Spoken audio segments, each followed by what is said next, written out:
So your focus is on trending topics just for the views. That sounds a bit desperate, man. A bit desperate, man. Why do you do that? Why do I talk about trending topics that my audience care about? Is that a question? This is my favorite comment of the week. Look, if Ten Hag gets sacked right now, I'm not going live debating whether or not England should hire Lee Carsley. I'm not doing it. It isn't trending. When I go onto my timeline, I use X Pro, which shows up multiple people's timelines. When I go into the newspapers, when I look on YouTube, I look for what's a trending topic. We all do this. You pick up a newspaper, you read the back page, don't you? Right? You read the trending topic. And typically it's the biggest story of the day. You then read through and look at other things, and that is what the Terrace does. So if Spurs have just lost to Brighton, that's the big talking point. On Monday, we were going to talk about that game as our headline, and then the news came out that City won their case. So that was the headline news. It's not about... I mean, if people... I will be honest with you, and I'll say this. I do make YouTube videos for views. I think every YouTuber in the world, every TikToker, every Instagrammer, everyone who tweets, we all do it so people see it. Otherwise, you wouldn't put it out there publicly. And to state that you don't do it for attention or views or to engage with other people's opinions, whatever way you want to phrase it, you're a liar. Everybody does it for those reasons. The people critiquing me saying, Terry only makes content for views, you are sticking videos of me on the internet and critiquing it because you want views. You want your voice to be heard, so people also critique it. And hopefully you think they'll agree with you. And more power to you. I didn't understand that comment, if I'm being fair. How can you say Arsenal should stick with Arteta, but would sack Ten Hag or multiple managers at United? That doesn't make sense. I get this a lot, actually. Well, it depends on when you're asking that. Up into his first couple of years, I would have said that Arsenal would have been justified sacking Ten Hag, Arteta. I think as long as you're willing to accept the risk of going backwards from this point, if a replacement for Arteta doesn't work, I don't even think it's an unreasonable comment to say you want the manager sacked per se. That's right now me speaking. I understand people's take and logic on that. What I don't like is whenever, again, it's a very polarized question sometimes. I see the way some people go in on Arteta. He's not done anything for us, hasn't improved us, he's completely crap. He's always been rubbish. I think, no, you're wrong, though, because those same people predicted he'd never get them into the top four, that he'd never get them into a title race, that he wouldn't repeat the title race, that he wouldn't make them competitive. And he's done all those things. So those people have been wrong about loads of things. And my challenge is more around, you've got loads wrong already. Like, why lie? Even if you still want him gone, why lie that I haven't got loads of things wrong already? It's an interesting... Most of us as YouTubers will say when we get things wrong. Most of us do, you know. Equally, right now, I think he is an absolutely superior coach in the Premier League to Ten Hag. I do. I don't think Man United's structure is built in the same way. I don't think the team is in the same space. I don't think the manager is as good right now. So I don't see the two situations as the same. The one element that I do hold dear is that I don't think Arsenal should be fearful of sacking Mikel Arteta if they believe, as a board, as football decision makers, they have an option that can take them to the next level. If they feel they've got that, then that's where the energy is the same for me. I think when you've got a strong club structure, if your manager is failing and doing a bad job, taking you backwards, if you're regressing, then absolutely sack a manager or two, maybe 3 a year. You know, there's nothing wrong with that per se. You know, and when I give those examples, I'm talking about hypothetically.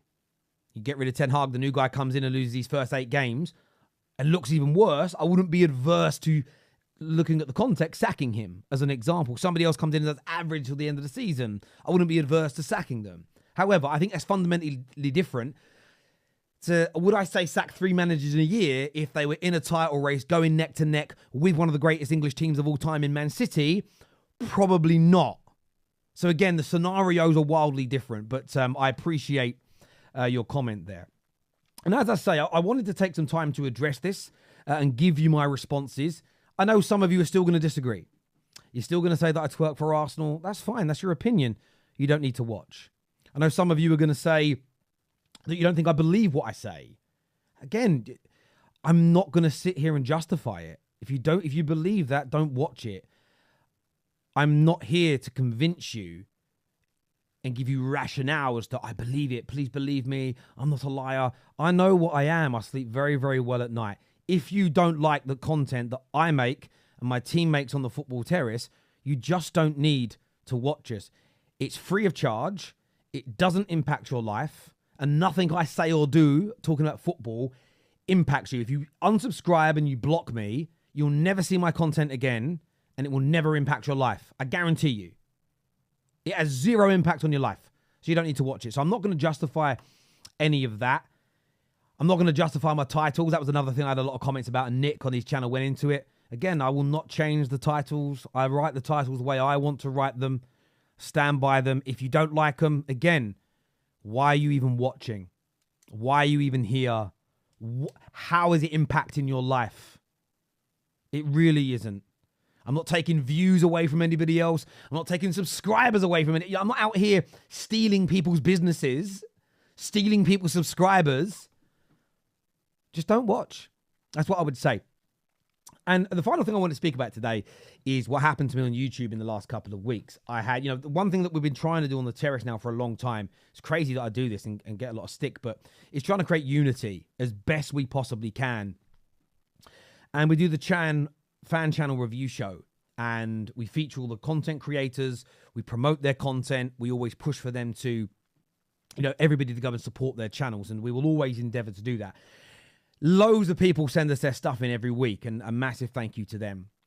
Sometimes we come across things on TikTok and other areas. And there's been a few people in the last few weeks, though, and I do think it's in conjunction with the stuff to do with titles, have tried to put in some copyright strikes against the Football Terrace, which have been unsuccessful because what we do is not against the copyright policies of YouTube. We are repurposing the content.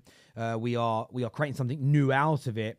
And it falls within fair use policy, and we obviously had to go through some legal situations, and of course, YouTube came down on our side. And I just wanted to say, if you are a content creator, this isn't about creating beef. Personally, look, there are people out there that feature my content regularly, ripping. The only time I think you should challenge people is if they're out there lying about you. So if somebody puts out a bit of content, and I'm not talking about making a joke, having a bit of banter, having a laugh with a friend. I'm talking about if somebody says, I don't know, Joe Blogs did this video, but he did it whilst he had people kidnapped and tied up in his basement. Right? I'm making up a warped example. Then I think you challenge it. That's crazy stuff. You don't be saying things like that. Crazy allegations, criminal things, right? When it's people bantering you about content and this and that, it really isn't that bad for you, in my opinion. This guy Nick and other people that critique me, it's not making the Terrace shrink. It's not making the Football Terrace, it isn't making my followers and subscribers run away. They don't care. They know what I am and they like it. But I am just saying this, if you don't want your content to feature, just please reach out to me personally and I just won't feature it. We don't need to go down the road of going through YouTube and just speak to me and I won't feature it. Now, if you're someone who wants your content to feature, send it through and we'll get it out and we'll share your links and we'll promote it. And if it helps you grow, if it helps create unity, then that's what we want to do at the Football Terrace and have wanted to do for a long time. And I made that change in sort of 2017 after myself going through beefs and stupid stuff online. And I look back to myself in that stage of my life and think, what a pathetic little man I was. I really do. There's some of the things I was saying and doing. But look, I just wanted to respond to some of this stuff and have a little chat with you all. I respect everybody, whether you like me or not. I have no beefs with anybody, whether you like me or not. I'm not going to respond in any negative way like that.